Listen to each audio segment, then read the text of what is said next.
जय हिंद दोस्तों, स्वागत है एक बार फिर से आपके अपने YouTube चैनल स्टडी प्लेटफॉर्म में। दोस्तों आज मैं आपके लिए लेकर आया हूं संविधान के टॉप 100 मोस्ट इम्पॉर्टेंट MCQ को, जो कि लूसेंट क्राउन और NCERT पर बेस्ड हैं दोस्तों। तो अगर आप किसी भी गवर्नमेंट एग्जाम्स या अदर्स एग्जाम्स की तैयारी करते हो दोस्तों, तो यह वीडियो आपके लिए हेल्पफुल रहने वाला है। तो जिन लोगों ने अभी तक हमारे चैनल को सब्सक्राइब नहीं किया तो सब्सक्राइब कर ले, बेल आइकन को प्रेस कर ले, ताकि नए वीडियो की नोटिफिकेशन आपको समय समय पर मिलती रहे। साथ ही साथ अगर ये वीडियो पसंद आए दोस्तों तो प्लीज़ इस वीडियो को ज़्यादा से ज़्यादा लाइक करें और अपने दोस्तों के साथ इसे शेयर करें। तो चलिए दोस्तों आज के फर्स्ट क्वेश्चन के साथ इस डिस्कशन को स्टार्ट करते हैं। फर्स्ट सवाल है दोस्तों हमारा, निम्न में से किसे भारतीय संविधान का कुंजी कहते हैं? तो दोस्तों याद रखना है कि भारतीय संविधान का कुंजी किसे कहा गया है, तो उद्देशिका को कहा गया है दोस्तों, यानी प्रस्तावना को भारतीय संविधान का कुंजी कहा गया है। एक बात और भी ध्यान रखना है दोस्तों कि प्रस्तावना को बहुत सारे नामों से जाना जाता है, जैसे कि भारतीय संविधान की आत्मा किसे कहा जाता है, तो ये भी याद रखना है। भारतीय संविधान की आत्मा पूछे या दर्शन पूछे, भारतीय संविधान का दर्शन किसे कहा जाता है, तो वह उद्देशिका यानी प्रस्तावना को कहा जाता है दोस्तों। प्रस्तावना को हमने कहाँ से लिया है दोस्तों, तो ये भी सवाल पूछा जाता है कि प्रस्तावना हमने कहाँ से लिया है, तो अमेरिका से हमने प्रस्तावना लिया है। लेकिन पूछा जाए दोस्तों कि प्रस्तावना की भाषा हमने कहाँ से लिया है, तो याद रखना है दोस्तों प्रस्तावना की जो भाषा है हमने ऑस्ट्रेलिया से लिया है। प्रस्तावना में जो है दोस्तों अभी तक कितने बार संशोधन किया जा चुका है ये भी याद रखना है। तो अभी तक इसमें जो है दोस्तों एक बार ही संशोधन किया गया, और वो कब किया गया था दोस्तों, 1976 में किया गया था। और कौन सा अमेंडमेंट था, तो वो था दोस्तों 42वां, याद रखना है। और इसमें 3 शब्द इसमें जोड़े गए थे दोस्तों, वो 3 शब्द कौन कौन से हैं, तो पहला शब्द जोड़ा गया था समाजवादी, दूसरा है दोस्तों पंथ निरपेक्ष, याद रखना है समाजवादी, पंच निरपेक्ष और अखंडता। ये 3 शब्द जो है दोस्तों 42वें संविधान संशोधन 1976 के द्वारा प्रस्तावना में यानी उद्देशिका में जोड़ा गया था दोस्तों। फिर यहाँ पर है दोस्तों हमारा क्या, यहाँ पर है हमारा फंडामेंटल राइट्स। फंडामेंटल राइट्स को हमने कहाँ से अडॉप्ट किया है दोस्तों, कहाँ से लिया, तो इसे भी हमने USA से लिया है। और भाग 3 जो है दोस्तों, भाग 3 में हमने फंडामेंटल राइट्स को क्या किया है दोस्तों, जगह दी है। कहाँ से कहाँ तक आर्टिकल है दोस्तों यहाँ पर, तो आर्टिकल 12 से लेकर 35 तक जो है दोस्तों हमारा फंडामेंटल राइट्स है। और भाग 3 के बारे में याद रखना है दोस्तों, इसे भारतीय संविधान का मैग्ना कार्टा भी कहा जाता है। और ये सभी के सभी महत्वपूर्ण फैक्ट्स है दोस्तों, आप जिसे आपको ध्यान में रखना है। शुरुआत में जब हमारा संविधान बना था दोस्तों, तो फंडामेंटल राइट्स कितने थे, तो याद रखना है 7 फंडामेंटल राइट्स था। अब कितने हैं दोस्तों, तो अब 6 है। संपत्ति के अधिकार को जो है दोस्तों, जो कि एक पहले एक फंडामेंटल राइट्स था, उसे हटा दिया गया। कब इसे हटाया गया, तो याद रखना है दोस्तों 44वें संविधान संशोधन के द्वारा, जो कि 1978 में हुआ था दोस्तों। संपत्ति के अधिकार को फंडामेंटल राइट से हटाकर इसे एक विधिक अधिकार बना दिया गया दोस्तों। अब यह किस भाग में इसे रखा गया, तो ये भी सवाल पूछता है, किसे भाग 12 में रखा गया है, याद रखेंगे दोस्तों भाग 12 में इसे रखा गया है, ठीक है। और किस आर्टिकल के तहत दोस्तों, तो आर्टिकल याद रखना है 300 क के तहत। तो ये कुछ महत्वपूर्ण फैक्ट्स है, याद रखना है। फिर है दोस्तों C, यहाँ पर है संविधान संशोधन। तो संविधान संशोधन का उल्लेख किस भाग में किया गया दोस्तों, तो भाग 20 में किया गया। किस आर्टिकल के तहत, आर्टिकल 368 के तहत, ठीक है। संविधान संशोधन हमने कहाँ से लिया है दोस्तों, तो यह दक्षिण अफ्रीका यानी साउथ अफ्रीका से हमने अडॉप्ट किया है।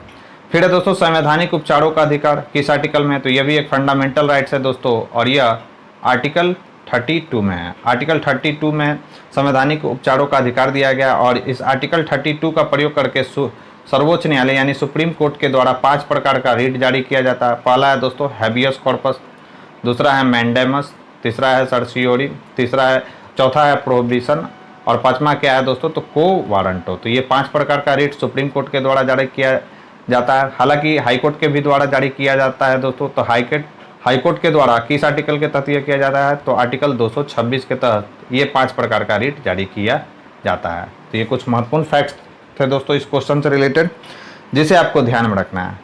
नेक्स्ट क्वेश्चन की तरफ चलते हैं दोस्तों। हमारा नेक्स्ट क्वेश्चन है, भारतीय संविधान के किस भाग को संविधान का आत्मा भी कहते हैं? तो अभी मैंने आपको बताया था दोस्तों कि भारतीय संविधान की आत्मा किसे कहा जाता है, तो यह कहा जाता है दोस्तों उद्देशिका को। उद्देशिका से रिलेटेड और कौन कौन से महत्वपूर्ण फैक्ट्स है दोस्तों, उसे भी मैं डिस्कस कर दे रहा हूँ। उद्देशिका में जो है दोस्तों न्याय का उल्लेख किया गया। कितने प्रकार के न्याय का उल्लेख है दोस्तों? तो 3 प्रकार के न्याय का उल्लेख है। कौन कौन सा? तो याद रखना है, सामाजिक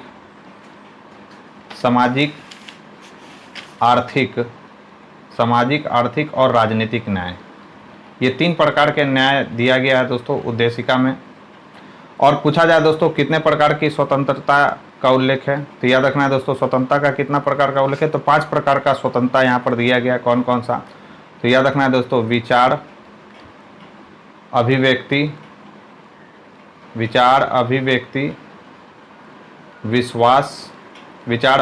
विश्वास, धर्म और उपासना। याद रखना है दोस्तों, धर्म और उपासना की स्वतंत्रता दिया गया है उद्देशिका में।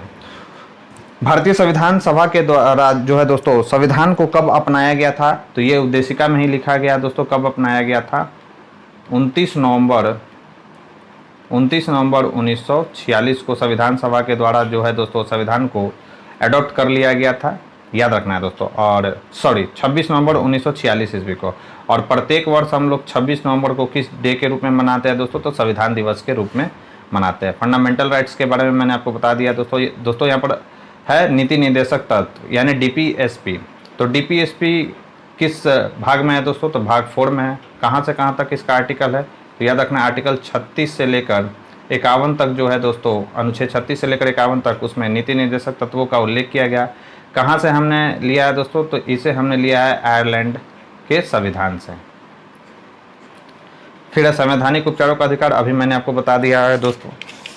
बढ़ते हैं अपने नेक्स्ट क्वेश्चन की ओर। हमारा नेक्स्ट क्वेश्चन है दोस्तों, निम्न में से कौन संविधान सभा के अस्थायी अध्यक्ष थे? तो संविधान सभा के अस्थायी अध्यक्ष कौन थे दोस्तों? तो दोस्तों याद रखना संविधान सभा के अस्थायी अध्यक्ष डॉक्टर सच्चिदानंद सिन्हा थे। संविधान सभा की पहली बैठक कब हुई थी दोस्तों? तो याद रखना है 9 दिसंबर 1946 को संविधान सभा की पहली बैठक हुई थी। और इस दिन संविधान सभा के द्वारा क्या किया गया था दोस्तों? अपना एक अस्थायी सदस्य चुना गया था। और पहले जो अस्थायी सदस्य थे दोस्तों वो कौन थे? तो वे थे सच्चिदानंद सिन्हा। याद रखना है दोस्तों कौन थे? सच्चिदानंद सिन्हा। फिर इसके 2 दिन बाद यानी 11 दिसंबर 1946 को डॉक्टर राजेंद्र प्रसाद को क्या बनाया गया था दोस्तों? तो डॉक्टर राजेंद्र प्रसाद को संविधान सभा का अस्थायी अध्यक्ष बनाया गया था दोस्तों। याद रखना है राजेंद्र प्रसाद को क्या बनाया गया था? अस्थायी अध्यक्ष बनाया गया था।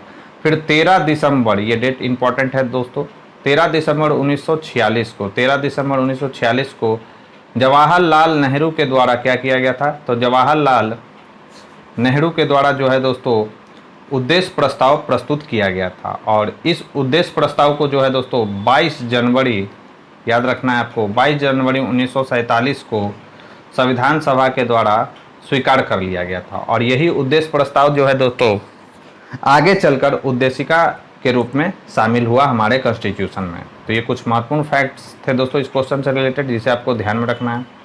नेक्स्ट क्वेश्चन की तरफ हम लोग चलते हैं दोस्तों। नेक्स्ट हमारा जो क्वेश्चन है,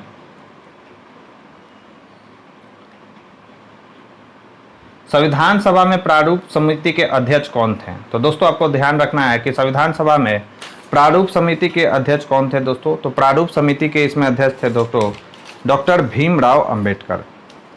ठीक है। प्रारूप समिति में कितने सदस्य थे? तो ये भी याद रखना है दोस्तों, प्रारूप समिति में 7 सदस्य थे, जिसमें से अध्यक्ष कौन थे? डॉक्टर भीमराव अंबेडकर। अन्य जो सदस्य थे दोस्तों उनका मैं नाम लिख दे रहा हूँ कौन कौन थे। तो इसमें थे दोस्तों एन गोपाला स्वामी अयंगर, याद रखना है। फिर कौन थे दोस्तों? इसमें थे दोस्तों के.एम. मुंशी। तीसरा है दोस्तों अल्लादी कृष्णमाचारी, याद रखना। कृष्णा स्वामी नायर, याद रखना, अल्लादी कृष्णा स्वामी नायर। और कौन कौन थे दोस्तों? सैयद मोहम्मद,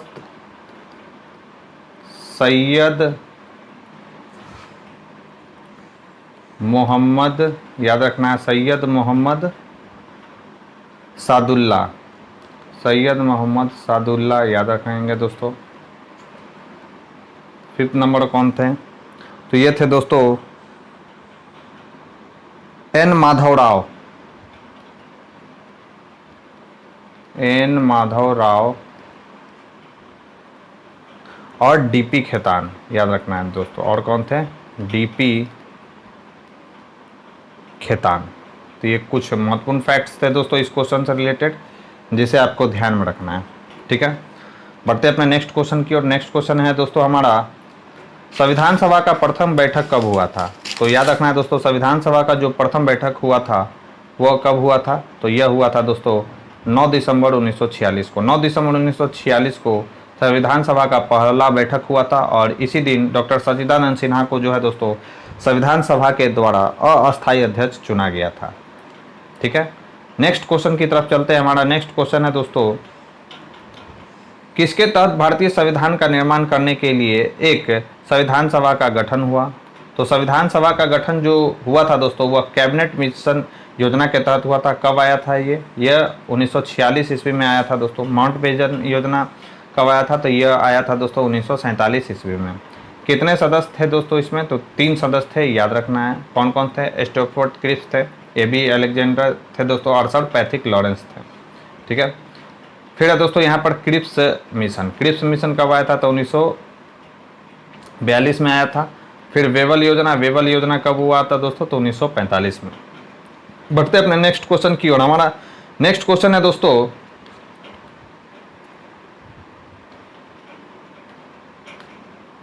एक मिनट, हमारा नेक्स्ट क्वेश्चन है दोस्तों, सॉरी,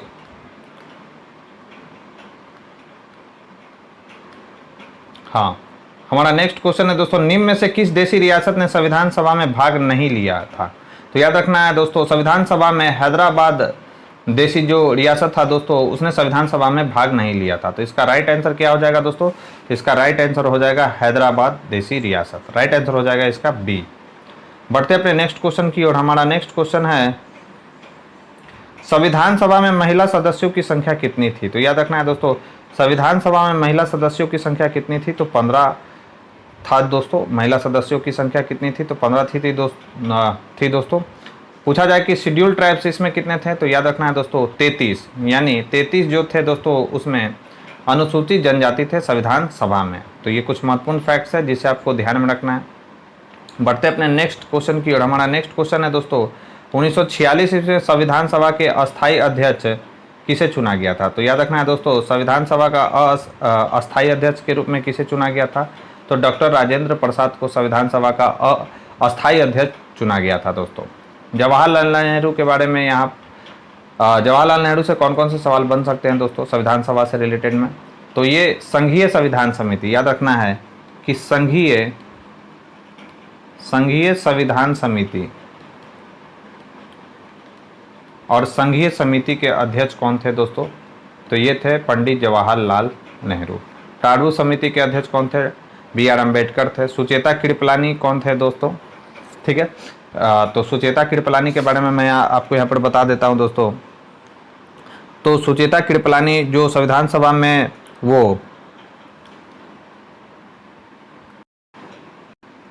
सुचेता जो कृपलानी थी दोस्तों वो 15 जो सदस्य जो संविधान सभा में 15 जो सदस्य थे उसमें से एक थी सुचेता कृपलानी भी। तो ये पॉइंट आपको ध्यान में रखना है दोस्तों। और भी नाम है, विजयलक्ष्मी पंडित भी थी इन 15 महिलाओं में। ठीक है दोस्तों, फिर है दोस्तों डॉक्टर राजेंद्र प्रसाद। तो डॉक्टर राजेंद्र प्रसाद के बारे में आपको याद रखना है दोस्तों, झंडा संबंधी तदर्थ समिति, याद रखना है झंडा संबंधी तदर्थ समिति, झंडा संबंधी तदर्थ जो समिति था दोस्तों, कमेटी बना था तदर्थ समिति, उसके अध्यक्ष कौन थे? तो डॉक्टर राजेंद्र प्रसाद थे दोस्तों। याद रखना है, काफ़ी महत्वपूर्ण पॉइंट है ये। बढ़ते अपने नेक्स्ट क्वेश्चन की ओर। हमारा नेक्स्ट क्वेश्चन है दोस्तों, निम्न में से किसका नाम भारत के प्रधानमंत्री की सूची में शामिल नहीं है? तो याद रखना है दोस्तों, पंडित जवाहरलाल नेहरू स्वतंत्र भारत के प्रथम प्रधानमंत्री थे, याद रखना है। चौधरी चरण सिंह भी प्रधानमंत्री रह चुके हैं दोस्तों। मोरारजी देसाई भी 1977 में जब जनता पार्टी की सरकार बनी थी दोस्तों तो प्रधानमंत्री चुने गए थे। डॉक्टर राजेंद्र प्रसाद जो है दोस्तों प्रधानमंत्री कभी नहीं बने, ये भारत के प्रथम राष्ट्रपति थे, तो याद रखना है। तो ये जी सवाल था। नेक्स्ट है दोस्तों, निम्न में से किसके तहत अप्रत्यक्ष चुनाव प्रणाली की शुरुआत हुई? तो याद रखना है दोस्तों, अप्रत्यक्ष चुनाव जो प्रणाली की शुरुआत हुई थी वह कब हुआ था दोस्तों? तो याद रखना है, भारत परिषद अधिनियम 1992 के तहत जो है दोस्तों पहली बार अप्रत्यक्ष चुनाव प्रणाली की शुरुआत मानी जाती है। तो इसका राइट आंसर हो जाएगा दोस्तों ऑप्शन ए। फिर यहाँ पर दोस्तों भारत परिषद अधिनियम 1909, इसे हम लोग मार्ले, याद रखना है दोस्तों, मार्ले मिंटो एक्ट के भी नाम से जानते हैं, मार्ले मिंटो एक्ट। उस समय मार्ले कौन थे दोस्तों? तो यह भारतीय सचिव थे, याद रखना है, ये सचिव थे। और मिंटो कौन थे दोस्तों? ये वायसराय थे, उस समय के तत्कालीन वायसराय। ठीक है, इसमें क्या खास बात था दोस्तों? तो इसमें सांप्रदायिकता की बात कही गई थी दोस्तों। सांप्रदायिकता का बीज इसी अधिनियम के तहत बोया गया था, याद रखना है। सांप्रदायिकता क्या कहा गया था दोस्तों? कि जो चुनाव होगा, यानी चुनाव किस आधार पर होगा? तो चुनाव किस आधार पर कराने संबंधी इसमें प्रावधान किया गया था। इसमें बताया गया था क्या कि मुस्लिम बाहुल जो क्षेत्र है, यानी जहाँ पर मुस्लिमों की जनसंख्या अधिक है, वहाँ पर जो है दोस्तों केवल मुसलमान प्रतिनिधि ही जो है दोस्तों चुनाव लड़ सकेंगे। यह किस एक्ट के तहत कहा गया था? तो यह था दोस्तों भारत परिषद अधिनियम 1909 के तहत, जिसे हम लोग मार्लेमेंटो एक्ट के भी नाम से जानते हैं। तो याद रखना है दोस्तों, काफ़ी महत्वपूर्ण पॉइंट है। फिर अब भारत शासन अधिनियम 1919, तो भारत शासन अधिनियम 1919 इसे हम लोग किस नाम से जानते हैं दोस्तों? तो मॉन्टेग्यू, याद रखना है, मॉन्टेग्यू चेम्सफोर्ड अधिनियम के नाम से हम लोग इसे जानते हैं दोस्तों। उस समय जो मॉन्टेग्यू थे वो भारतीय सचिव थे, और चेम्सफोर्ड कौन थे दोस्तों? वायसराय थे। केंद्र में प्रांतों में पहली बार द्वैध शासन, याद रखना है, प्रांतों में पहली बार द्वैध शासन किस अधिनियम के तहत लाया गया था? तो दोस्तों तो वह था भारत शासन अधिनियम 1919 के तहत। और इस प्रांतों में द्वैध शासन को समाप्त कब किया गया था दोस्तों? तो वह था भारत शासन अधिनियम 1935 के तहत।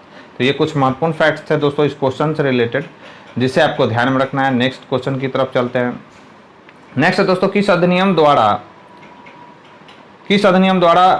भारत के प्रांतों में द्वैध शासन व्यवस्था का अंत किया गया था? तो याद रखना है दोस्तों, प्रांतों में द्वैध शासन का अंत कब किया गया था? तो अभी मैंने आपको बताया था 1935 ईस्वी के अधिनियम के द्वारा जो है दोस्तों प्रांतों में द्वैध शासन का अंत किया गया था। और अब द्वैध शासन कहाँ पर लगता था दोस्तों? तो याद रखना है, केंद्र में द्वैध शासन की शुरुआत किया गया था दोस्तों, किस अधिनियम के तहत? तो भारत शासन अधिनियम 1935 के तहत।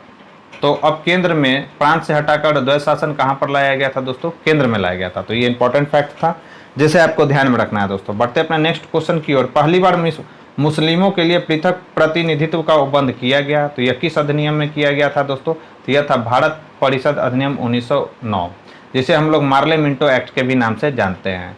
तो इसका राइट आंसर हो जाएगा दोस्तों ऑप्शन बी। नेक्स्ट है दोस्तों, निम्न में से किससे मार्लेमेंटो सुधार के नाम से जाना जाता है? तो याद रखना है दोस्तों, इसका राइट आंसर क्या हो जाएगा? भारत परिषद अधिनियम 1909 को मार्लेमेंटो सुधार के भी नाम से हम लोग जानते हैं दोस्तों। तो राइट आंसर हो जाएगा ऑप्शन सी। नेक्स्ट है दोस्तों, भारतीय संविधान के नीति निर्देशक तत्व की अवधारणा किस देश से लिया गया? तो नीति निर्देशक तत्व की अवधारणा हमने कहाँ से अडॉप्ट किया है दोस्तों? तो इसे हमने आयरिश कॉन्स्टिट्यूशन से लिया है, यानी आयरलैंड के संविधान से हमने नीति निर्देशक तत्व को अडॉप्ट किया है दोस्तों। ठीक है, ब्रिटेन से हमने क्या क्या लिया है? तो याद रखना है दोस्तों, ब्रिटेन से हमने संसदीय शासन प्रणाली हमने कहाँ से लिया है दोस्तों? तो संसदीय शासन प्रणाली हमने ब्रिटेन से लिया है, याद रखना है। विधि का शासन हमने कहाँ से लिया है दोस्तों? विधि का शासन हमने लिया है ब्रिटेन से। ठीक है, ये याद रखना है, काफ़ी महत्वपूर्ण फैक्ट्स है ये सब। और क्या क्या लिया है दोस्तों किस देश से? तो रूस से हमने क्या क्या लिया है? तो रूस से हमने लिया है दोस्तों फंडामेंटल ड्यूटीज, याद रखेंगे। पंचवर्षीय जो योजना है दोस्तों वो हमने कहाँ से अडॉप्ट किया है? पंचवर्षीय योजना। तो पंचवर्षीय योजना हमने रूस के संविधान से, यानी रूस के कॉन्स्टिट्यूशन से प्रभावित होकर हमने अपने संविधान में उसे जगह दी है। ठीक है, याद रखेंगे रूस से रिलेटेड। फिर है दोस्तों यहाँ पे संयुक्त राज्य अमेरिका। तो संयुक्त राज्य अमेरिका से हमने क्या क्या लिया है? तो फंडामेंटल राइट्स लिया है दोस्तों हमने। ठीक ठीक है। प्रस्तावना मैंने आपको बता चुका है, प्रस्तावना हम लोगों ने कहाँ से अडॉप्ट किया, संयुक्त राज्य अमेरिका से। फिर न्यायिक पुनरावलोकन यानी जुडिशियल जो रिव्यू का जो कॉन्सेप्ट है दोस्तों, हमने संयुक्त राज्य अमेरिका से लिया है। संविधान की सर्वोच्चता हमने कहाँ से, न्यायपालिका की जो स्वतंत्रता है दोस्तों, हमने कहाँ से लिया है, तो वो भी संयुक्त राज्य अमेरिका से लिया है। फिर है दोस्तों राष्ट्रपति पर महाभियोग। तो महाभियोग हमने ये पूछा जाता है कि राष्ट्रपति पर जो महाभियोग लगाया जाता है वह किस देश के संविधान से हमने लिया है, तो वह अमेरिकी कॉन्स्टिट्यूशन से हमने अडॉप्ट किया है दोस्तों, ठीक है। बढ़े आगे। नेक्स्ट है दोस्तों हमारा, किस अधिनियम के तहत भारत परिषद का अंत किया गया था। इंपॉर्टेंट है दोस्तों। तो भारत परिषद का अंत जो है दोस्तों, वह भारत शासन अधिनियम 1935 के तहत किया गया था। तो इसका राइट आंसर क्या हो जाएगा दोस्तों, 1935। 1935 के अधिनियम में और कौन कौन से महत्वपूर्ण बात है दोस्तों, तो बर्मा को याद रखना है दोस्तों, बर्मा को भारत से इसमें अलग किया गया था। संघीय न्यायालय की स्थापना किया गया था इस अधिनियम के तहत, संघीय न्यायालय याद रखना है दोस्तों। उड़ीसा को और क्या क्या किया गया था दोस्तों, तो याद रखेंगे उड़ीसा जो है दोस्तों, उड़ीसा को बिहार से इसमें अलग किया गया था। ये कुछ महत्वपूर्ण फैक्ट्स है, याद रखना। और एक तो हम लोगों ने कर रखा है दोस्तों, द्वैत शासन को प्रांत से हटाया गया था और उसे केंद्र में शिफ्ट किया गया था दोस्तों। नेक्स्ट क्वेश्चन है हमारा, भारतीय संविधान में मूल अधिकारों की अवधारणा किस देश के संविधान से हमने अडॉप्ट किया है। तो याद रखना है दोस्तों, भारतीय संविधान में मूल अधिकारों की अवधारणा हमने कहाँ से अडॉप्ट किया है दोस्तों, तो इसे हमने लिया है कहाँ से, तो इसे हमने लिया है दोस्तों संयुक्त राज्य अमेरिका से।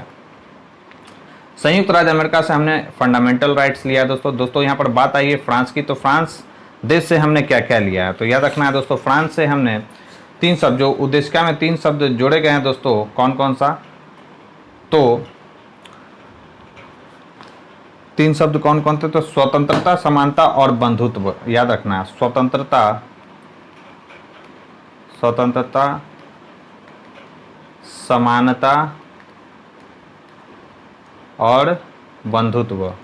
ये किस क्रांति की देन है दोस्तों, तो फ्रांसीसी क्रांति की यह देन है दोस्तों, याद रखना है। तो स्वतंत्रता, समानता और बंधुत्वता का जो प्रस्तावना में हमने उल्लेख किया है दोस्तों, वह किससे प्रभावित है, तो वह फ्रांस के कॉन्स्टिट्यूशन से प्रभावित है दोस्तों। पढ़ते अपने नेक्स्ट क्वेश्चन की, और हमारा नेक्स्ट क्वेश्चन है दोस्तों, निम्न में से कौन कैबिनेट मिशन के सदस्य नहीं था। तो कैबिनेट मिशन के सदस्य कौन नहीं थे दोस्तों, याद रखेंगे, काफ़ी अच्छा सवाल है ये। कैबिनेट मिशन पहली बार कब आया था, तो याद रखना है दोस्तों, कैबिनेट मिशन का गठन तो हुआ था 1946 ईस्वी में, ठीक है। और इसमें जो थे दोस्तों 3 सदस्य थे, स्टैफोर्ड क्रिप्स, पैथिक लॉरेंस और कौन थे दोस्तों, एबी अलेक्जेंडर। वारेन हेस्टिंग जो थे दोस्तों इसके सदस्य नहीं थे। पैथिक लॉरेंस जो थे दोस्तों, याद रखना है, ये कैबिनेट मिशन के अध्यक्ष थे, याद रखना है। सर पैथिक लॉरेंस क्या थे दोस्तों, इसके अध्यक्ष थे। सवाल ये पूछा गया है, आगे भी पूछे जाने की संभावना है दोस्तों। बढ़ते अपने नेक्स्ट क्वेश्चन की ओर, और कैबिनेट मिशन के आधार पर ही जो है दोस्तों संविधान सभा का गठन किया गया था। नेक्स्ट है दोस्तों, संविधान के अनुसार लोकसभा में अधिकतम सदस्यों की संख्या कितनी हो सकती है। तो अभी तो 2 एंग्लो इंडियन का जो प्रोविज़न है दोस्तों वह हट गया है। अब कितना हो गया है, तो 550 हो गया अधिकतम लोकसभा में अधिकतम सदस्यों की संख्या। तो याद रखना है, इसका राइट आंसर हो जाएगा 550। थोड़ा मिसप्रिंट हो गया, सुधार कर लेंगे। नेक्स्ट है दोस्तों,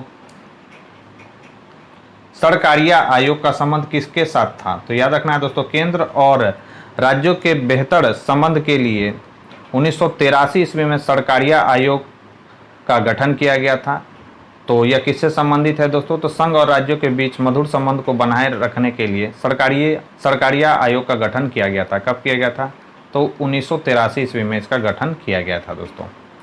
नेक्स्ट क्वेश्चन है दोस्तों, 42वें संविधान संशोधन में संविधान के प्रस्तावना में निम्न में से कौन से शब्द नहीं जोड़ा गया था। तो अभी मैंने शुरुआत के क्वेश्चन में ही बताया था दोस्तों, उसमें जोड़ा गया था समाजवादी, पंथ निरपेक्ष, राष्ट्र की अखंडता, जबकि उपासना की स्वतंत्रता इसमें नहीं जोड़ा गया था दोस्तों। इसका राइट आंसर क्या हो जाएगा, इसका राइट आंसर हो जाएगा ऑप्शन डी। नेक्स्ट है दोस्तों, संविधान के किस अनुसूची में 22 भाषाओं का उल्लेख है।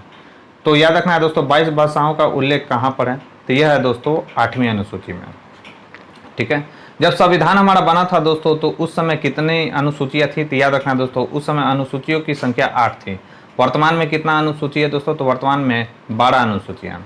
ठीक है। और इस 8वीं अनुसूची में जब संविधान लागू हुआ था दोस्तों तो 14 भाषा थी, 14 भाषाएं थी दोस्तों, याद रखेंगे जब संविधान हमारा बना था दोस्तों। अब कौन कौन सा भाषा कब कब जोड़ा गया था दोस्तों, जिसके कारण अभी वर्तमान समय में कितना भाषा हो चुका है 8वीं अनुसूची में, तो 22 भाषा। तो सबसे पहले जोड़ा गया था दोस्तों सिंधी को।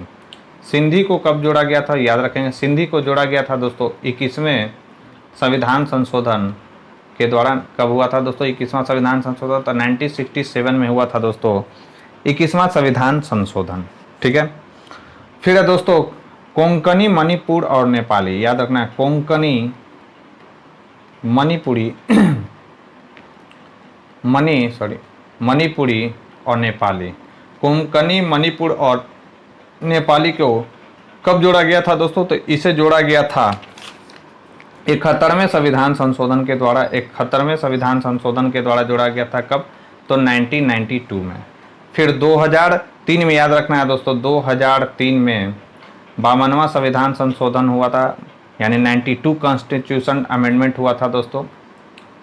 और इस अमेंडमेंट के तहत 4 भाषाओं को जोड़ा गया था 8वीं अनुसूची में। कौन कौन सा, बोडो डोगरी, मैथिली, याद रखना है दोस्तों, मैथिली और संथाली। बोडो, डोगरो, मैथिली और संथाली, याद रखना है दोस्तों। तो ये कुछ महत्वपूर्ण फैक्ट्स थे दोस्तों, जिसे आपको ध्यान में रखना है। फिर है दोस्तों यहाँ पर बात कर लेते हैं छठी अनुसूची में क्या क्या है। तो छठी अनुसूची में क्या दिया गया है दोस्तों, तो याद रखना है छठी अनुसूची में असम काफ़ी इंपॉर्टेंट है। असम, मेघालय, त्रिपुरा, मिजोरम के जनजातीय क्षेत्रों के प्रशासन के बारे में उल्लेख है। असम, मेघालय, त्रिपुरा, मिजोरम। असम, मेघालय, त्रिपुरा, मिजोरम के जनजातीय क्षेत्रों के प्रशासन के बारे में उल्लेख है दोस्तों। 9वीं अनुसूची के बारे में पूछा जाता है दोस्तों, 9वीं अनुसूची को कब जोड़ा गया था, तो 9वीं अनुसूची को जोड़ा गया था दोस्तों, पहला जो संविधान संशोधन हुआ था, फर्स्ट जो कॉन्स्टिट्यूशनल अमेंडमेंट हुआ था दोस्तों, कब, तो 1956 में। उसके तहत जो है दोस्तों 9वीं अनुसूची को जोड़ा गया था। बार बार ये सवाल आता है, ध्यान में रखना है आपको। फिर है दोस्तों 12वीं अनुसूची। 12वीं अनुसूची किससे संबंधित है दोस्तों, इसे कब जोड़ा गया था, तो 74वें संविधान संशोधन जो है दोस्तों 1993 के तहत इसे संविधान में जोड़ा गया था और नगर पालिका का इसमें उल्लेख किया गया है दोस्तों, ठीक है। तो ये कुछ महत्वपूर्ण अनुसूचियाँ हैं दोस्तों, जिसे आपको ध्यान में रखना है। बढ़ते अपने नेक्स्ट क्वेश्चन की ओर। नेक्स्ट है दोस्तों वर्तमान समवर्ती सूची में कितने विषयों को शामिल किया गया, इंपॉर्टेंट है। तो वर्तमान समय में समवर्ती सूची में कितने विषय हैं दोस्तों, यानी कंकरेंट लिस्ट में कितना विषय है, तो 52 विषय है दोस्तों। पहले कितना था दोस्तों, तो पहले 47 था, याद रखना है दोस्तों। संविधान की जो 7वीं अनुसूची है, 7वीं अनुसूची में 3 लिस्ट दिया गया है। कौन कौन सा 3 लिस्ट है दोस्तों, तो एक है संघ सूची, दूसरा है क्या दोस्तों, तो राज्य सूची, और तीसरा है क्या दोस्तों, समवर्ती सूची, याद रखना है। तीसरा क्या है, तो यह है दोस्तों समवर्ती सूची। संघ सूची में वर्तमान समय में कितना विषय है दोस्तों, तो संघ सूची में वर्तमान समय में विषय है दोस्तों 100। पहले कितना था दोस्तों, तो पहले याद रखना है, पहले इसमें 97 यानी 97 विषय था दोस्तों। राज्य सूची में वर्तमान समय में कितना विषय है दोस्तों, तो राज्य सूची में वर्तमान समय में 61 विषय है दोस्तों। पहले कितना था इसमें, तो याद रखना है, पहले इसमें था दोस्तों 66 विषय। समवर्ती सूची में पहले था कितना दोस्तों, वर्तमान समय में कितना 52, और पहले कितना था, अभी मैंने आपको बताया है, पहले कितना था इसमें, तो 47 विषय था दोस्तों इसमें। तो ये कुछ महत्वपूर्ण फैक्ट्स है दोस्तों, जिसे आपको ध्यान में रखना है। बढ़ते अपने नेक्स्ट क्वेश्चन की ओर। किस अनुच्छेद के अनुसार संसद किसी राज्य की सीमाओं या नाम में परिवर्तन कर सकता है, तो किस के तहत कर सकता है दोस्तों, तो यह है आर्टिकल 3 के तहत। संसद जो है दोस्तों किसी राज्य के क्षेत्र या सीमाओं में परिवर्तन कर सकता है, यह अधिकार संसद को है। और यह किस आर्टिकल में दोस्तों, तो अनुच्छेद 3 के तहत यह ऐसा करता है। आर्टिकल 1 किससे रिलेटेड है, याद रखेंगे। आर्टिकल 1 जो है दोस्तों, आर्टिकल 1 में ही बताया गया है कि भारत अर्थात इंडिया जो है दोस्तों कैसा होगा, तो राज्यों का संघ होगा, याद रखना, राज्यों का संघ है भारत। आर्टिकल 2 में क्या कहा गया दोस्तों, तो आर्टिकल 2 में कहा गया है क्या, कि नए राज्यों का प्रवेश जो है दोस्तों, नए राज्यों का प्रवेश करने का अधिकार संसद को इसमें दिया गया है। तो याद रखना है, ये तीनों के तीनों आर्टिकल जो है दोस्तों काफ़ी इंपॉर्टेंट है, जिसे आपको ध्यान में रखना है। बढ़ते अपने नेक्स्ट क्वेश्चन की ओर। हमारा नेक्स्ट क्वेश्चन है दोस्तों राज्य पुनर्गठन आयोग। राज्य पुनर्गठन आयोग अधिनियम कब पारित किया गया? तो याद रखना है दोस्तों, राज्य पुनर्गठन आयोग जो अधिनियम है कब आया था?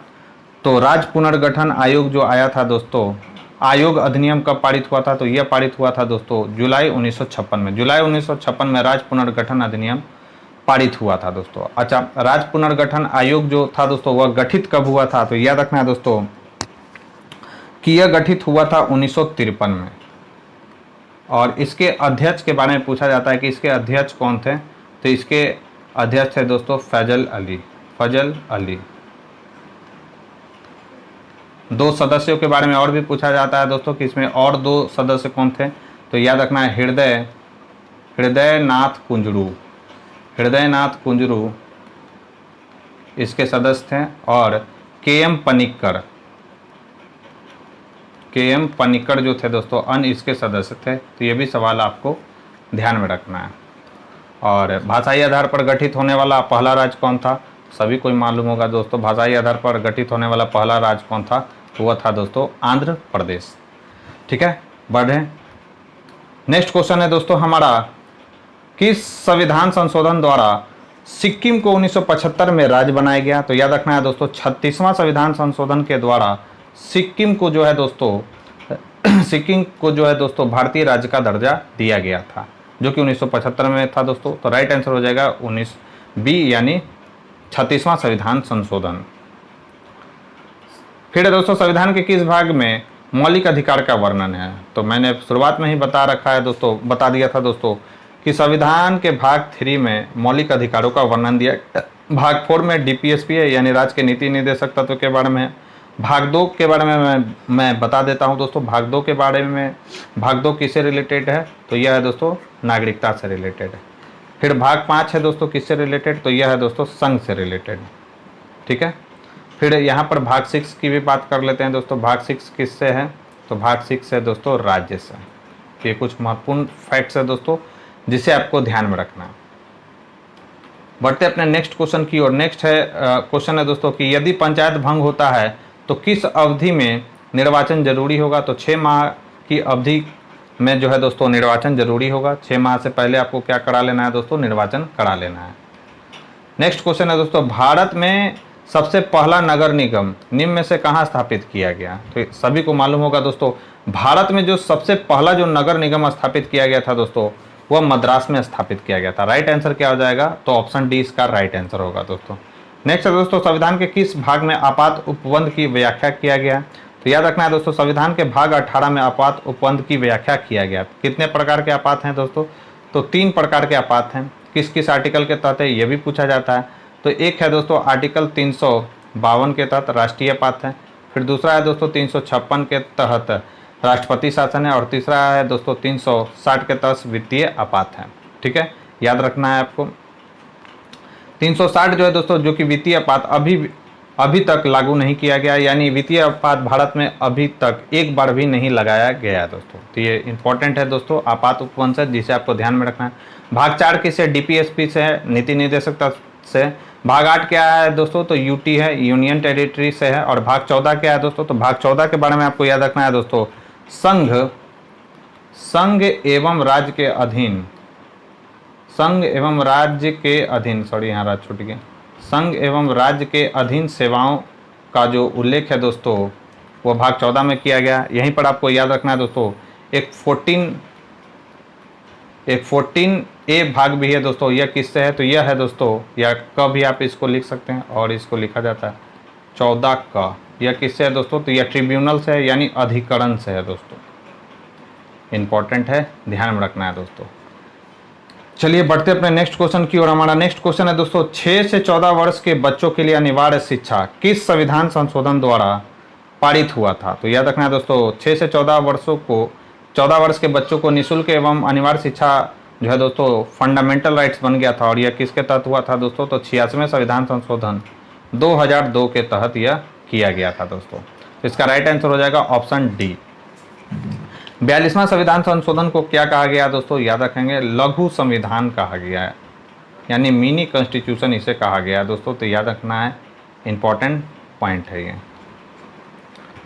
ठीक है, बढ़ते अपने नेक्स्ट क्वेश्चन की और। हमारा नेक्स्ट क्वेश्चन है, भारतीय संविधान के किस बात को भारत का अधिकार पत्र कहा जाता है। तो मैंने आपको बताया था दोस्तों, भाग 3 को क्या कहा गया है, मैग्ना कार्टा कहा गया है। राइट आंसर इसका हो जाएगा भाग 3। भाग 5 में किसका उल्लेख है, संघ का उल्लेख है। भाग 15 किससे रिलेटेड है, इंपॉर्टेंट है। भाग 15 जो है दोस्तों, इसमें है निर्वाचन, निर्वाचन का उल्लेख है इसमें। कहाँ से कहाँ तक आर्टिकल है दोस्तों, याद रखना है 324 से 329, ठीक है। भाग 20 किससे संबंधित है दोस्तों, तो यह है दोस्तों संविधान संशोधन यानी कॉन्स्टिट्यूशन अमेंडमेंट से संबंधित है। किस आर्टिकल के तहत, तो 368 के तहत। बढ़ते अपने नेक्स्ट क्वेश्चन की ओर। हमारा नेक्स्ट क्वेश्चन है दोस्तों, निम्न में से कौन सा मौलिक अधिकार संविधान के अनुच्छेद 23 एवं 24 में वर्णित है। तो संविधान के 23 एवं 24 में किस प्रकार का मौलिक अधिकार दिया गया है दोस्तों, तो यह है शोषण के विरुद्ध अधिकार। राइट आंसर हो जाएगा ऑप्शन सी। समता का अधिकार कहाँ से कहाँ तक अनुच्छेद में दिया गया है दोस्तों, तो यह है 14 से लेकर 18 तक। स्वतंत्रता का अधिकार कहाँ से कहाँ तक दिया गया, तो यह दिया गया दोस्तों 19 से लेकर कहाँ तक, तो 22 तक स्वतंत्रता का अधिकार है। कितने प्रकार के स्वतंत्रता का अधिकार है दोस्तों, तो 6 प्रकार के स्वतंत्रता का अधिकार इसमें दिया गया है। शिक्षा का अधिकार कब बना था दोस्तों, शिक्षा का अधिकार एक फंडामेंटल राइट्स बना था, ये बना था अभी हम लोगों ने देखा था 86 में संविधान संशोधन 2002 के द्वारा, ठीक है दोस्तों, ध्यान में रखना है आपको। बढ़ते अपने नेक्स्ट क्वेश्चन की ओर। हमारा नेक्स्ट क्वेश्चन है दोस्तों, प्रेस की स्वतंत्रता का अधिकार वर्णित है। तो याद रखना है दोस्तों, प्रेस की जो स्वतंत्रता का अधिकार वर्णित है वह किस आर्टिकल में किया गया है, तो प्रेस की स्वतंत्रता का अधिकार जो है दोस्तों आर्टिकल 19A के तहत किया गया है। तो इसका राइट आंसर क्या हो जाएगा दोस्तों, इसका राइट आंसर हो जाएगा अनुच्छेद 19A। अनुच्छेद 19B क्या क्या कहता है दोस्तों, तो शांतिपूर्वक बिना हथियार के सभा करने की स्वतंत्रता इसमें दिया गया है दोस्तों। बिना हथियार के आप किसी भी सभा में जा सकते हैं, बैठ सकते हैं वहाँ पर, ठीक है। तो यह किसके तहत कहा गया, अनुच्छेद 19B के तहत कहा गया। फिर है दोस्तों अनुच्छेद 19C। तो इसमें क्या कहा गया दोस्तों, तो इसमें संगम या संघ बनाने की स्वतंत्रता आपको दी गई है दोस्तों। फिर हम और भी देख लेते हैं, आर्टिकल जो है दोस्तों 19D क्या है। तो आर्टिकल 19D क्या है दोस्तों, तो देश के किसी भी भाग में आवागमन का अधिकार, स्वतंत्रता का अधिकार आपको दिया गया। फिर क्या है दोस्तों, F को हटा दिया गया। F क्या था, तो फंडामेंटल यानी संपत्ति से संबंधित था दोस्तों, संपत्ति की स्वतंत्रता से संबंधित था, इसे हटा दिया गया 44वें संविधान संशोधन के द्वारा। अब कौन है, तो F के बाद क्या आता है दोस्तों, E क्या है दोस्तों, यहाँ पे E होगा। आर्टिकल 19E सबसे पहले देख लेते हैं। तो आर्टिकल 19E क्या है, तो ये तो हो गया डी आवागमन से। 19E हो गया दोस्तों देश के किसी भी क्षेत्र में निवास से संबंधित है। और अभी हमने आपको बताया था दोस्तों 19F जो है दोस्तों संपत्ति अधिग्रहण से संबंधित था, मतलब संपत्ति के स्वतंत्रता से संबंधित था, इसे हटा दिया गया है 44वें संविधान संशोधन के द्वारा। फिर लास्ट है हमारा दोस्तों F यानी G आता है। तो 19G किससे संबंधित है दोस्तों, तो व्यापार एवं आजीविका चलाने की स्वतंत्रता इसमें प्रोवाइड किया गया है। तो ये जितने भी 6 स्वतंत्रता के अधिकार दिए गए हैं दोस्तों, उसको मैंने यहाँ पर डिस्कस कर दिया है। तो आप इसे नोट डाउन कर लेंगे या अच्छी तरीके से समझ लेंगे दोस्तों। बढ़ते अपने नेक्स्ट क्वेश्चन की ओर। नेक्स्ट क्वेश्चन है दोस्तों हमारा, किस संविधान संशोधन द्वारा यह निश्चित किया गया कि मंत्रिमंडल में मंत्रियों की संख्या लोकसभा सदस्यों की संख्या के 15% से अधिक नहीं हो सकती। तो यह किस में कहा गया था दोस्तों, तो मंत्रियों की संख्या जो है दोस्तों लोकसभा सदस्यों की संख्या के 15% से अधिक नहीं हो सकती, यह कहा गया था कब, तो यह कहा गया था दोस्तों 91 यानी 91वां संविधान संशोधन के द्वारा।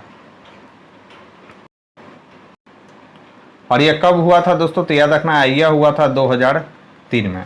तो इसका राइट आंसर क्या हो जाएगा वो दोस्तों 91 कॉन्स्टिट्यूशनल अमेंडमेंट 2003 यानी 2003। नेक्स्ट है दोस्तों, एक तरफ भाग दिया गया है, ठीक है, और अनुच्छेद दिया गया है भाग 2 में।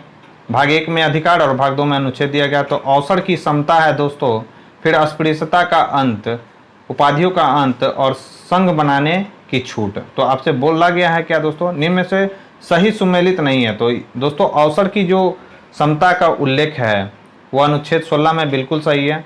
अस्पृश्यता का जो अंत है दोस्तों वह अनुच्छेद 17 में यह भी सही है दोस्तों। उपाधियों का अंत 18 से संबंधित है, यह भी सही है। संघ बनाने की छूट जो है दोस्तों, अभी हमने देखा था संघ बनाने का जो छूट है दोस्तों वह किस आर्टिकल के तहत है, तो 19C के तहत यह दिया गया है दोस्तों, न कि 21 के तहत। 21 क्या है दोस्तों, तो प्राण एवं दैहिक स्वतंत्रता का अधिकार, प्राण एवं दैहिक स्वतंत्रता का अधिकार है दोस्तों, याद रखना है। यह किस आर्टिकल के तहत है, तो यह है अनुच्छेद 21 के तहत। फिर है दोस्तों अनुच्छेद 21 के तहत ही जो है दोस्तों स्वच्छ वातावरण में आपको, यानी स्वच्छ पर्यावरण में आपको जीवन जीने का अधिकार है। यह कौन सा आर्टिकल बताता है, तो आर्टिकल 21 बताता है दोस्तों। नेक्स्ट है दोस्तों, किस संविधान संशोधन द्वारा भारतीय संविधान में नागरिकों के मूल कर्तव्य को शामिल किया गया था, तो याद रखना है दोस्तों फंडामेंटल जो ड्यूटीज है दोस्तों वह हमने कब शामिल किया था, तो यह शामिल किया था दोस्तों 42वें संविधान संशोधन, कब, 1976 के द्वारा। किस समिति की अनुशंसा पर, तो याद रखना है सरदार स्वर्ण सिंह समिति, सरदार स्वर्ण सिंह समिति की अनुशंसा पर जो है दोस्तों हमने मूल कर्तव्य को संविधान में जगह दी थी। वर्तमान समय में मूल कर्तव्य कितने हैं दोस्तों, फंडामेंटल ड्यूटीज कितना है, 11 है। पहले कितना था, याद रखना है पहले 10 था दोस्तों। 86वें संविधान संशोधन द्वारा क्या किया गया था दोस्तों, इसमें एक और फंडामेंटल ड्यूटीज ऐड किया गया था, तो ये भी पॉइंट आपको ध्यान में रखना है। ये समिति के बारे में पूछा जाता है, स्वर्ण सिंह समिति की सिफारिश के आधार पर जो है दोस्तों हमने क्या किया था, सरदार स्वर्ण सिंह समिति की सिफारिश पर हमने जो है दोस्तों फंडामेंटल ड्यूटीज को भारतीय संविधान में शामिल किया था। ठीक है, बढ़े। नेक्स्ट क्वेश्चन है दोस्तों हमारा, किस समिति ने 1957 में भारत में त्रिस्तरीय पंचायती व्यवस्था की सिफारिश की थी, तो याद रखना है दोस्तों बलवंत राय मेहता के द्वारा जो है दोस्तों त्रिस्तरीय पंचायती राज व्यवस्था की सिफारिशें की गई थी दोस्तों। अशोक मेहता जो है दोस्तों, अशोक मेहता समिति कब आया था, ये भी सवाल याद रखना है। 1977 में अशोक मेहता समिति आई थी दोस्तों, और उसने जो है दोस्तों द्विस्तरीय, याद रखना है द्विस्तरीय पंचायती राज व्यवस्था की सिफारिश की थी दोस्तों। तो ये दोनों के दोनों महत्वपूर्ण फैक्ट्स है दोस्तों, जिसे आपको ध्यान में रखना है। नेक्स्ट है दोस्तों, पंचायती राज व्यवस्था सर्वप्रथम कहाँ लागू किया गया था, तो पंचायती राज व्यवस्था जो है दोस्तों सर्वप्रथम कहाँ पर लागू किया गया था, तो 1959 में राजस्थान के नागौर में इसे लागू किया गया था दोस्तों। राइट आंसर हो जाएगा ऑप्शन सी। नेक्स्ट है दोस्तों, लोकसभा द्वारा पारित धन विधेयक को राज्यसभा को प्राप्त होने के बाद कितने दिनों के भीतर जो है दोस्तों वापस लौट आना पड़ता है दोस्तों, यानी लौटा देना पड़ता है, ऐसा समझें। तो इसका राइट आंसर हो जाएगा दोस्तों 14 दिन। राइट आंसर हो जाएगा कितना, तो 14 दिन। तो याद रखना है दोस्तों धन विधेयक के संबंध में राज्यसभा जो है दोस्तों, उसमें धन विधेयक में कोई भी संशोधन नहीं कर सकती है राज्यसभा। ठीक है, बस ये सिफारिशें कर सकती हैं दोस्तों धन विधेयक में, इसमें संशोधन यह नहीं कर सकती है। तो इम्पोर्टेंट है, याद रखेंगे दोस्तों। नेक्स्ट है दोस्तों, राज्यसभा के चुनाव के लिए निर्धारित अपेक्षित न्यूनता क्या है, तो राज्यसभा के चुनाव के लिए निर्धारित अपेक्षित योग्यता कितनी है दोस्तों, तो यह है 30 वर्ष। ठीक है, जो राज्यसभा का है दोस्तों वही राज्यों में क्या है, विधान परिषद का। तो विधान याद रखना है कि विधान परिषद का भी सदस्य बनने की न्यूनतम योग्यता कितनी है दोस्तों, तो 30 वर्ष है। राष्ट्रपति और राज्यपाल बनने का योग्यता कितना दिया गया दोस्तों, और उपराष्ट्रपति का तो 35 वर्ष। ठीक है, संविधान का 52वां संशोधन संबंधित है, तो सभी को मालूम होगा दोस्तों संविधान का जो 52वां संशोधन है दोस्तों, जो कि 1985 में हुआ था, यह दल बदल विरोधी से संबंधित है दोस्तों। तो इसका राइट आंसर क्या हो जाएगा दोस्तों, दल बदल से संबंधित है। और 52वें संविधान संशोधन 1985 के द्वारा कौन सा अनुसूची जोड़ा गया था दोस्तों, तो याद रखना है 10वीं अनुसूची को जोड़ा गया था दोस्तों संविधान में। तो राइट आंसर हो जाएगा ऑप्शन ए।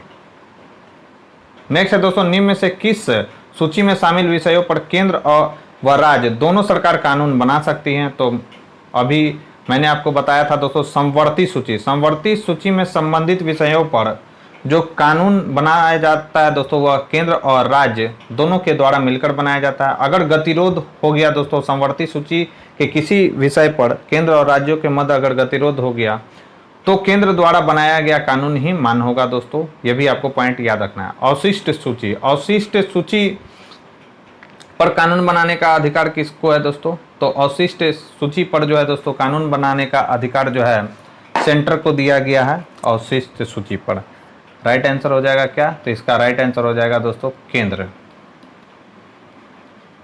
ठीक है, नेक्स्ट है दोस्तों, राष्ट्रपति राज्यसभा में कितने लोगों को मनोनीत कर सकता है? तो याद रखना है दोस्तों, भारत के जो राष्ट्रपति हैं राज्यसभा में कितने लोगों को मनोनीत कर सकते हैं दोस्तों? तो 12 लोगों को जो है दोस्तों, जिन्हें कला, साहित्य, विज्ञान, समाज सेवा के क्षेत्र में ख्याति प्राप्त है दोस्तों, उनको पत्रकारिता, विज्ञान, समाज कार्यों में उनको जो लोग काफ़ी अच्छे हैं दोस्तों, उनको जो है दोस्तों राष्ट्रपति राज्यसभा में नॉमिनेट करते हैं। किस आर्टिकल के तहत? तो ये आर्टिकल भी याद रखना है, अनुच्छेद 80(3) के तहत याद रखना है दोस्तों। जिनको कला, साहित्य, पत्रकारिता, विज्ञान तथा सामाजिक कार्यों में पर्याप्त अनुभव हो, ऐसे व्यक्तियों को जो है दोस्तों राष्ट्रपति राज्यसभा में नॉमिनेट करते हैं, याद रखेंगे। नेक्स्ट है दोस्तों, निम्न में से किसके द्वारा संविधान का प्रारूप तैयार किया गया था? तो याद रखना है दोस्तों, संविधान का जो प्रारूप तैयार किया गया था वह BN राव के द्वारा तैयार किया गया था। ये बहुत ही इंपॉर्टेंट सवाल है दोस्तों, संविधान का प्रारूप किसने तैयार किया था? तो BN राव ने तैयार किया था। इनको संवैधानिक सलाहकार कहा गया, याद रखना है दोस्तों, संवैधानिक सलाहकार, इनको संवैधानिक सलाहकार कहा गया दोस्तों। ठीक है, डॉक्टर भीमराव अंबेडकर कौन थे दोस्तों? तो संविधान के जनक थे, याद रखना, भारतीय संविधान के जनक हैं। और जो प्रारूप समिति BN राव के द्वारा बनाया गया था दोस्तों, वो इसके क्या थे, यानी प्रारूप समिति के अध्यक्ष कौन थे? तो ये थे दोस्तों भीमराव अंबेडकर। तो याद रखेंगे दोस्तों, काफ़ी इंपॉर्टेंट है ये। बढ़ते अपने नेक्स्ट क्वेश्चन की ओर।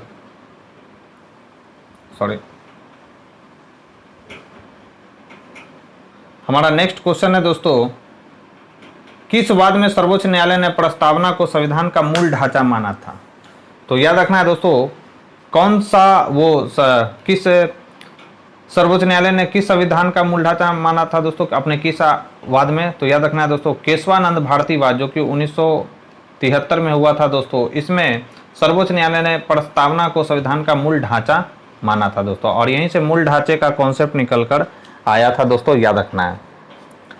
ठीक है, बढ़ते अपने नेक्स्ट क्वेश्चन की ओर। हमारा नेक्स्ट क्वेश्चन है दोस्तों, भारतीय संविधान में अनुसूचियों की संख्या कितनी है? तो जब बना था दोस्तों हमारा संविधान तो 8 अनुसूचियां हैं। वर्तमान समय में अनुसूचियों की संख्या कितनी है दोस्तों? तो 12 अनुसूचियां हैं। बढ़ते अपने नेक्स्ट क्वेश्चन की ओर। संविधान के किस अनुसूची में केंद्र राज्य के शक्तियों का बंटवारा शामिल किया गया है? तो केंद्र राज्य के शक्तियों का बंटवारा किस अनुसूची में किया गया दोस्तों? तो यह किया गया दोस्तों चौथी अनुसूची में, काफ़ी इंपॉर्टेंट है।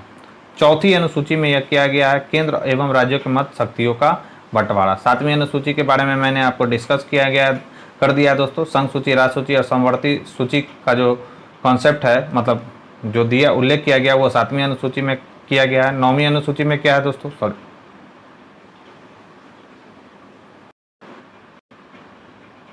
नौवीं अनुसूची को कब जोड़ा गया दोस्तों? तो 9वीं अनुसूची को जोड़ा गया था, मैंने आपको बताया था कि पहला जो संविधान संशोधन हुआ था 1956 में, उसी के तहत 9वीं अनुसूची को शामिल किया गया था दोस्तों। और भी कौन सा सूची है? प्रथम अनुसूची है दोस्तों। तो प्रथम अनुसूची में किसका उल्लेख है? तो 28 राज्य और 8 जो केंद्र शासित प्रदेश हैं दोस्तों, यूनियन टेरिटरी है, उसका उल्लेख किया गया प्रथम अनुसूची में। बढ़ते अपने नेक्स्ट क्वेश्चन की ओर। हमारा नेक्स्ट क्वेश्चन है दोस्तों, किस संविधान संशोधन द्वारा जो है दिल्ली को राष्ट्रीय राजधानी क्षेत्र घोषित किया गया था? तो याद रखना है दोस्तों, दिल्ली को राष्ट्रीय राजधानी क्षेत्र जो है दोस्तों 69वां संविधान संशोधन के द्वारा दिया गया था। इंपॉर्टेंट है दोस्तों, ध्यान में रखना है कि दिल्ली को राष्ट्रीय राजधानी का जो दर्जा है कब दिया गया था? तो 69वां संविधान संशोधन के द्वारा इसे दिया गया था दोस्तों। ठीक है, चलिए, और ये कब हुआ था दोस्तों? 69वां संविधान संशोधन, तो याद रखना है 1991 में। ठीक है, बढ़ते अपने नेक्स्ट क्वेश्चन की ओर। हमारा नेक्स्ट क्वेश्चन है दोस्तों, निम्न में से किस देशी रियासत पुलिस कार्रवाई के द्वारा भारत में विलय हुआ था। तो पुलिस कार्रवाई कहाँ पर किया गया था दोस्तों? जूनागढ़ को याद रखना है, ज से जूना है तो याद रखेंगे दोस्तों, जूनागढ़ को जो है दोस्तों जनमत संग्रह के द्वारा इसमें मिलाया गया था। हैदराबाद पर जो है दोस्तों सैन्य कार्रवाई किया गया था और जम्मू कश्मीर में जो है दोस्तों विलय पत्र के माध्यम से इसे भारतीय क्षेत्र में शामिल किया गया था। तो ये कुछ महत्वपूर्ण फैक्ट्स है इस क्वेश्चन से रिलेटेड जिसे आपको ध्यान में रखना है दोस्तों। फिर है दोस्तों, निम्न में से किस अनुसूची में शामिल विषयों को न्यायालय में चुनौती नहीं दी जा सकती है? तो याद रखना है दोस्तों, हालांकि अब तो प्रोविजन चेंज कर चुका है दोस्तों, तो 9वीं अनुसूची में जो शामिल विषय है दोस्तों उसको न्यायालय में चुनौती नहीं दी जा सकती है। हालांकि न्यायालय ने इस बात को माना है दोस्तों कि अगर 9वीं अनुसूची में कोई विषय ऐसा है जो संविधान के मूल ढांचे को प्रभावित करता है तो न्यायालय जो है दोस्तों यानी सुप्रीम कोर्ट 9वीं अनुसूची में शामिल विषयों को भी जो है दोस्तों जुडिशियल रिव्यू कर सकती है, यानी न्यायिक पुनरावलोकन कर सकती है दोस्तों। तो याद रखना है, इंपॉर्टेंट है ये। नेक्स्ट है दोस्तों, निम्न में से किस अनुच्छेद में संवैधानिक उपचारों का अधिकार शामिल है? तो याद रखना है दोस्तों, संवैधानिक उपचारों का जो अधिकार है दोस्तों वह किस आर्टिकल के तहत है? तो यह है दोस्तों आर्टिकल 32 के तहत। 28 में क्या दिया गया है दोस्तों? तो 28 में आपको ध्यान रखना है दोस्तों, 28 में धार्मिक स्वतंत्रता का अधिकार दिया गया है और यह बार बार सवाल पूछता है दोस्तों कि आर्टिकल 28 किससे रिलेटेड है? तो धार्मिक स्वतंत्रता के अधिकार से है। तो इसमें क्या कहा गया है ये समझते हैं। तो राज्य जो है दोस्तों क्या करेगा? विधि से पूर्णतः पोषित किसी शिक्षण संस्था में कोई भी धार्मिक शिक्षा नहीं देगा। धार्मिक शिक्षा इसमें नहीं देने की बात कही गई है। धार्मिक शिक्षा राज्य के द्वारा नहीं दिया जाएगा दोस्तों। अगर राज्य के द्वारा विधि पोषित कोई यानी विधि के द्वारा कोई राज्य के द्वारा इंस्टीट्यूशन बनाया गया है दोस्तों तो उसमें किसी भी प्रकार का धार्मिक शिक्षा नहीं दिया जाएगा। ये आर्टिकल 28 हमें बताता है दोस्तों। 29 में क्या कहा गया है दोस्तों? तो 29 जो है दोस्तों अल्पसंख्यक वर्गों के हितों के संरक्षण से संबंधित है दोस्तों। इसमें क्या कहा गया कि कोई भी जो माइनॉरिटीज हैं दोस्तों, 6 माइनॉरिटीज है, सभी को मालूम होगा कौन कौन से हैं दोस्तों? तो मुस्लिम, पारसी, ईसाई, सिख, बौद्ध और जैन। तो ये जो माइनॉरिटीज हैं दोस्तों अपनी भाषा को, अपनी लिपि को यानी स्क्रिप्ट को, भाषा, लिपि और संस्कृति यानी अपने कल्चर को जो है दोस्तों सुरक्षित रख सकते हैं, ये इसमें कहा गया है। फिर आर्टिकल 32 संवैधानिक उपचारों को अधिकार से संबंधित है। 36 क्या है दोस्तों? इंपॉर्टेंट है। 36 है दोस्तों डीपीएसपी से, इसमें राज्य का उल्लेख किया गया। राज्य को बताया गया है कि राज्य क्या होगा। राज्य मतलब हो गया दोस्तों, राज्य कहने का मतलब राज्य मतलब राज्य संसद, राज्य मतलब राज्य विधानमंडल, इसको राज्य कहा गया है दोस्तों। ये कहाँ पर बताया गया? 36 में बताया गया। वहीं अगर हम बात करें दोस्तों और कहाँ पर बताया गया तो याद रखना है दोस्तों आर्टिकल 12 में भी राज्य को बताया गया कि राज्य कौन होगा। तो राज्य होगा दोस्तों भारत का संसद, राज्य विधानमंडल, इन सबको क्या कहा गया दोस्तों? राज्य कहा गया। तो इंपॉर्टेंट फैक्ट्स है दोस्तों जिसे आपको ध्यान में रखना है। नेक्स्ट है दोस्तों, भारतीय संघ की कार्यपालिका शक्ति निहित है। तो याद रखना है दोस्तों भारतीय संघ की जो कार्यपालिका शक्ति है वह किस में निहित है दोस्तों? तो यह निहित है दोस्तों राष्ट्रपति में। संघ की जो कार्यपालिका शक्ति है वह किस में निहित है? राष्ट्रपति में निहित है। और यह किस आर्टिकल के तहत है? तो आर्टिकल 53 के तहत है। भारत का एक राष्ट्रपति होगा, यह किस आर्टिकल में कहा गया? तो यह कहा गया दोस्तों आर्टिकल 52 में। आर्टिकल 54 में क्या कहा गया ये भी याद रखना है। आर्टिकल 54 में जो है दोस्तों कहा गया है राष्ट्रपति के निर्वाचक के लिए निर्वाचक मंडल की व्यवस्था की गई है। कौन कौन से इसमें भाग लेते हैं राष्ट्रपति के निर्वाचन में, ये पॉइंट याद रखना है दोस्तों। तो संसद के दोनों सदनों के जो है दोस्तों इलेक्टेड मेंबर भाग लेते हैं, याद रखना है। इलेक्टेड मेंबर इसमें भाग लेते हैं दोनों सदनों के यानी लोकसभा और राज्यसभा के। और राज्य के जो विधानसभा के जो हैं दोस्तों, राज्य के विधानसभा के इलेक्टेड मेंबर इसमें भाग लेते हैं। और दिल्ली और पुदुचेरी विधानसभा को भी जो है दोस्तों इसमें जगह दिया गया है, आपको ध्यान में रखना है। और ये सवाल पूछता है दोस्तों कि दिल्ली और पुदुचेरी को जो है राष्ट्रपति के निर्वाचन में किस संशोधन के द्वारा यह दिया गया है अधिकार राष्ट्रपति के चुनाव में भाग लेने के लिए? तो ये पॉइंट आपको ध्यान में रखना है कि इसे कब दिया गया था। तो इसे यह दिया गया था दोस्तों 17वां संविधान संशोधन 1992 के द्वारा दिल्ली और पुदुचेरी की विधान सभा को दोस्तों याद रखना है। तो यह राष्ट्रपति से रिलेटेड महत्वपूर्ण बातें थी दोस्तों जिसे आपको ध्यान में रखना है। बढ़ते अपने नेक्स्ट क्वेश्चन की ओर। हमारा नेक्स्ट क्वेश्चन है दोस्तों, चूँकि 100 क्वेश्चन हमें करना है इसलिए मैं थोड़ा फास्ट चलता हूँ। किस संविधान संशोधन द्वारा 1976 में मौलिक कर्तव्यों को संविधान में शामिल किया गया था? तो हम कर चुके हैं दोस्तों, 42वें संविधान संशोधन के द्वारा मौलिक कर्तव्यों को यानी फंडामेंटल ड्यूटीज को संविधान में शामिल किया गया था दोस्तों। 44वें संविधान संशोधन के द्वारा संपत्ति के अधिकार को हटाकर भाग 12 में रखा गया था 300 क के तहत। और अब यह कैसा राइट्स है दोस्तों? तो याद रखना है, यह एक विधिक राइट्स है यानी लीगल राइट्स है दोस्तों। ठीक है, नेक्स्ट है दोस्तों, भारत में राष्ट्रपति होने के लिए न्यूनतम आयु कितनी है? तो भारत में राष्ट्रपति होने के लिए जो है दोस्तों न्यूनतम आयु कितनी होनी चाहिए दोस्तों? तो आर्टिकल कितना होना चाहिए दोस्तों? तो 35 वर्ष होना चाहिए। और यह योग्यता किसमें बताया गया, किस आर्टिकल में? याद रखना है दोस्तों, अनुच्छेद 58। अनुच्छेद 58 में बताया गया कि राष्ट्रपति कौन बन सकता है? तो वह व्यक्ति जो भारत का नागरिक हो, दूसरा 35 वर्ष की आयु पूरा कर चुका और लोकसभा का सदस्य निर्वाचित होने योग्य हो। याद रखना है दोस्तों, लोकसभा का सदस्य निर्वाचित होने योग्य हो वह राष्ट्रपति बन सकता है। और चुनाव के समय जो है दोस्तों कोई भी लाभ का पद वह धारण नहीं किया हो, तो वैसा व्यक्ति राष्ट्रपति का चुनाव लड़ सकता है दोस्तों। नेक्स्ट, निम्न में से कौन राष्ट्रपति के निर्वाचक मंडल में शामिल नहीं है? जैसा कि मैंने अभी आपको बताया था दोस्तों कि राष्ट्रपति के निर्वाचक मंडल में किस आर्टिकल में है? तो याद रखना है 54 में है। और इसमें कौन कौन से भाग लेते हैं? तो राज्यसभा के निर्वाचित सदस्य, याद रखना है इलेक्टेड मेंबर, लोकसभा के इलेक्टेड मेंबर इसमें होते हैं, राज्य विधानसभा के निर्वाचित सदस्य होते हैं, राज्य विधान परिषद के निर्वाचित सदस्य इसमें भाग नहीं लेते हैं दोस्तों। याद रखना, राज्य विधान परिषद का इसमें रोल नहीं होता। राइट आंसर हो जाएगा दोस्तों ऑप्शन डी। नेक्स्ट है दोस्तों, संविधान में 52वां संशोधन संबंधित है। तो 52वां संविधान संशोधन किससे संबंधित है? रिपीटेड क्वेश्चन है दोस्तों। तो यह दल बदल कानून से संबंधित है। कब किया गया था? तो 1985 में किया गया था दोस्तों, और 10वीं अनुसूची को संविधान में शामिल किया गया था। ठीक है, नेक्स्ट है दोस्तों, भारत में संसद की लोक लेखा समिति के अध्यक्ष की नियुक्ति किसके द्वारा किया जाता है? तो लोक लेखा समिति के अध्यक्ष को लोकसभा के अध्यक्ष द्वारा नियुक्त किया जाता है दोस्तों। सामान्यतः ऐसा पाया जाता है कि लोक लेखा समिति के अध्यक्ष कौन बनते हैं? तो विपक्ष के जो नेता रहते हैं दोस्तों, जैसे वर्तमान समय में भी विपक्ष के नेता कौन है? तो अधीर रंजन चौधरी हैं, वे अभी लोक लेखा समिति के अध्यक्ष हैं दोस्तों। बात करें दोस्तों लोक लेखा समिति के अध्यक्ष की, तो लोक लेखा समिति में 22 सदस्य होते हैं, याद रखना है, जिसमें से जो 15 सदस्य होते हैं दोस्तों वो लोकसभा से चुने जाते हैं, और जो 7 सदस्य होते हैं दोस्तों वो राज्यसभा से चुने जाते हैं। ठीक है, भारत की सबसे बड़ी जो समिति है दोस्तों वह कौन सी है? तो याद रखना है दोस्तों, वह है प्राक्कलन समिति। प्राक्कलन समिति जो है दोस्तों सबसे बड़ी समिति है, और इसमें सदस्यों की संख्या कितनी होती है दोस्तों? तो 30 होते हैं, और इसमें सभी के सभी सदस्य जो होते हैं दोस्तों लोकसभा के होते हैं। इसमें राज्यसभा का कोई भी सदस्य इसमें शामिल नहीं होता है दोस्तों। ठीक है,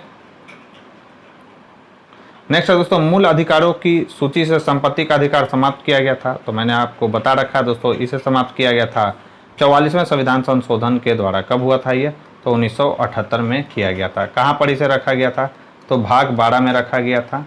किस आर्टिकल के तहत रखा गया था? तो 300 क या 300 ए के तहत रखा गया था दोस्तों। यह कैसा राइट है दोस्तों? तो यह एक विधिक राइट है दोस्तों, याद रखना है आपको। नेक्स्ट है दोस्तों, किस समिति की अनुशंसा पर मौलिक कर्तव्य को संविधान में शामिल किया गया था?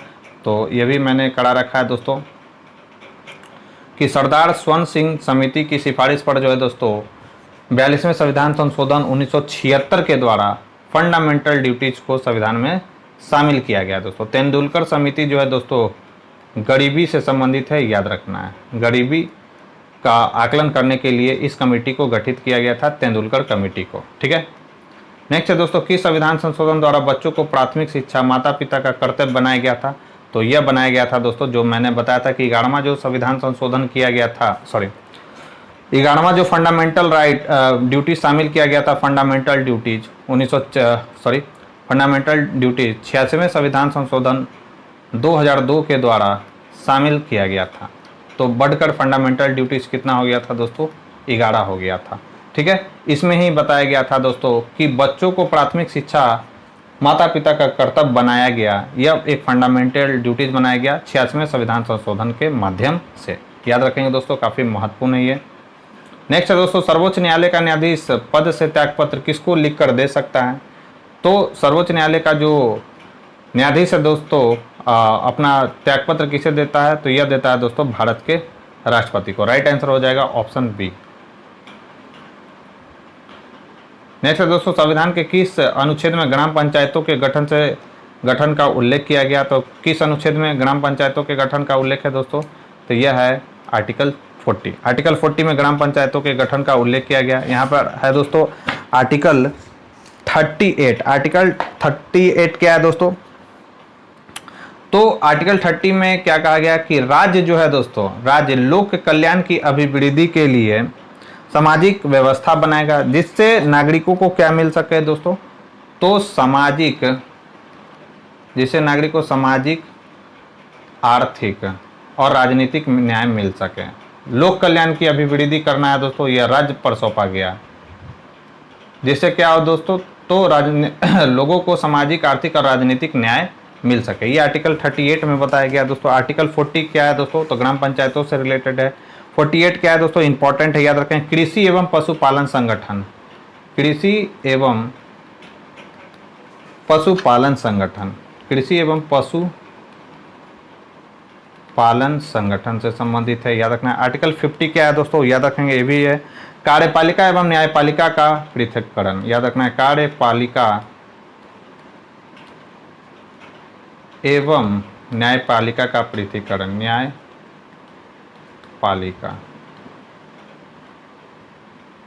कार्यपालिका एवं न्यायपालिका का क्या किया गया दोस्तों? पृथक्करण किया गया, याद रखेंगे।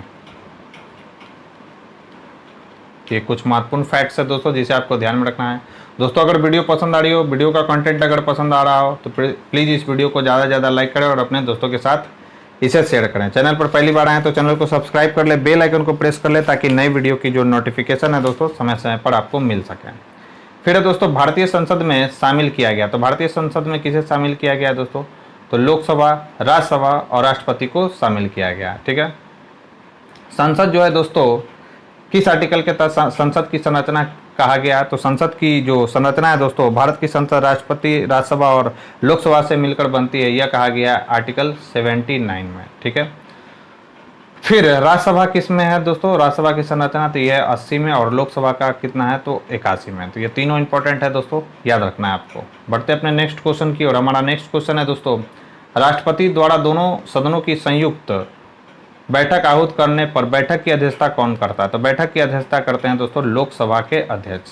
संयुक्त बैठक जो होता है यानी ज्वाइंट मीटिंग जो होता है दोस्तों, किस आर्टिकल के तहत होता है?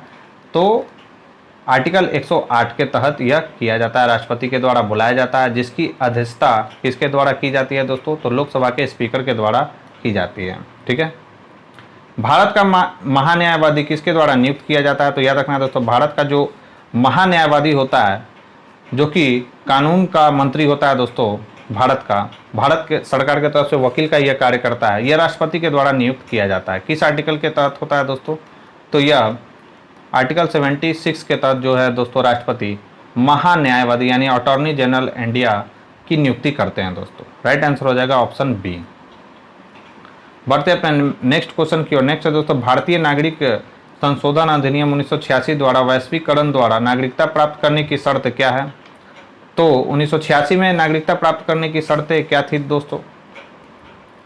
तो इसका आंसर आप मुझे कमेंट बॉक्स में लिखकर बताएंगे। फिर है दोस्तों, कार्यपालिका एवं न्यायपालिका का पृथक्करण किस आर्टिकल में किया गया? तो अभी मैंने आपको बताया दोस्तों, कार्यपालिका एवं न्यायपालिका का जो पृथक्करण है वो आर्टिकल 50 के तहत इसमें किया गया दोस्तों। आर्टिकल 110 किससे संबंधित है? तो यह है दोस्तों धन विधेयक से, याद रखना है, धन विधेयक से संबंधित है आर्टिकल 110।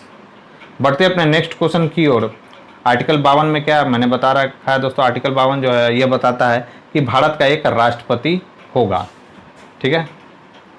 नेक्स्ट है दोस्तों, भारत में गठित उत्तर क्षेत्रीय परिषद का मुख्यालय कहाँ है? तो भारत में जो गठित उत्तर क्षेत्रीय परिषद का जो मुख्यालय है दोस्तों वह कहाँ पर है? तो यह है दोस्तों नई दिल्ली में। राइट आंसर हो जाएगा दोस्तों क्या? इसका राइट आंसर हो जाएगा नई दिल्ली। इलाहाबाद में क्या है दोस्तों? तो इलाहाबाद में है दोस्तों क्या? तो मध्यवर्ती क्षेत्रीय परिषद, याद रखना है, मध्यवर्तीय क्षेत्रीय परिषद इलाहाबाद में है। ये भी इंपॉर्टेंट है। फिर कोलकाता में है दोस्तों, तो कोलकाता में पूर्वी क्षेत्रीय परिषद, पूर्वी क्षेत्रीय परिषद पूछा जाए तो कहाँ पे? कोलकाता में। नेक्स्ट है दोस्तों, निम्न में से कौन से केंद्र शासित प्रदेश के विधानसभा से निर्वाचित सदस्य राष्ट्रपति के निर्वाचक मंडल में शामिल होते हैं? तो मैंने बताया था दोस्तों कि राष्ट्रपति के निर्वाचक मंडल में दिल्ली विधानसभा और पुदुचेरी विधानसभा के जो निर्वाचित सदस्य है दोस्तों वो शामिल होते थे। इसका राइट आंसर हो जाएगा ऑप्शन डी। किस संविधान संशोधन के तहत यह किया गया था? तो 17वां जो संविधान संशोधन हुआ था दोस्तों, कब? 1992 में। उसी के तहत इन दोनों को यह अधिकार दिया गया था। ठीक है, बढ़ते अपने नेक्स्ट क्वेश्चन की ओर। भारत के राष्ट्रपति किसके समक्ष शपथ ग्रहण करते हैं? तो भारत के राष्ट्रपति जो हैं दोस्तों मुख्य न्यायाधीश के समक्ष यानी चीफ जस्टिस ऑफ इंडिया के समक्ष जो है दोस्तों शपथ ग्रहण करते हैं। राइट आंसर हो जाएगा ऑप्शन सी। नेक्स्ट है दोस्तों, किस अनुच्छेद के तहत राष्ट्रपति को क्षमादान की शक्ति प्राप्त है? तो राष्ट्रपति को क्षमादान करने की जो शक्ति है दोस्तों वह किस आर्टिकल के तहत प्राप्त है? तो अनुच्छेद 72 के तहत प्राप्त है। अनुच्छेद 61 क्या है दोस्तों? इंपॉर्टेंट है, यह महाभियोग से संबंधित है। राष्ट्रपति पर महाभियोग जो लगाया जाता है दोस्तों वह किस आर्टिकल के तहत लगाया जाता है? अनुच्छेद 61 के तहत लगाया जाता है। अनुच्छेद 111 क्या है दोस्तों? तो पॉकेट वीटो से संबंधित है, याद रखना है। पॉकेट वीटो का प्रयोग करते हैं भारत के राष्ट्रपति, याद रखें किस आर्टिकल के तहत? 111 के तहत। अनुच्छेद 123 क्या है दोस्तों? तो अध्यादेश जारी किया जाता है। अध्यादेश जारी करने की शक्ति है। कौन अध्यादेश जारी करता है दोस्तों? संघ में जारी करता है कौन? राष्ट्रपति। तो ये राष्ट्रपति को दिया गया है अध्यादेश जारी करने की राष्ट्रपति को शक्ति। अगर वहीं पूछा जाए राज्य में, तो राज्य में 213 के तहत जारी कौन करेगा दोस्तों? तो राज्यपाल, क्योंकि राज्य का प्रमुख कौन होता है? राज्यपाल होता है। राष्ट्रपति जो होता है दोस्तों वह केंद्र का प्रमुख होता है यानी संघ का प्रमुख होता है। ठीक है, निम्न में से कौन राज्यसभा सदस्य नहीं होते हुए भी निर्णायक मत देने का अधिकार रखता है? तो वह कौन है दोस्तों? याद रखना है कि राज्यसभा का सदस्य नहीं होता है फिर भी निर्णायक मत देने का अधिकार रखता है, वे हैं दोस्तों उपराष्ट्रपति। उपराष्ट्रपति जो होते हैं दोस्तों राज्यसभा के पदेन सभापति होते हैं, याद रखेंगे पदेन सभापति होते हैं। ये पदेन सभापति होते हैं उपराष्ट्रपति। और इंपॉर्टेंट क्या आपको ध्यान रखना है दोस्तों, किस आर्टिकल के तहत होता है? तो दो आर्टिकल आपको याद रखना है, आर्टिकल 64 और आर्टिकल 89। आर्टिकल 64 और 89 के तहत जो होते हैं दोस्तों उपराष्ट्रपति राज्यसभा के पदेन सभापति होते हैं। हालांकि वे राज्यसभा के सदस्य नहीं होते लेकिन निर्णायक मत देने का अधिकार ये रखते हैं दोस्तों। राइट आंसर हो जाएगा ऑप्शन बी। नेक्स्ट है दोस्तों, मंत्री परिषद का प्रधान कौन होता है? तो सभी को ही मालूम होगा दोस्तों, मंत्री परिषद का जो प्रधान होता है वो भारत का प्रधानमंत्री होता है दोस्तों।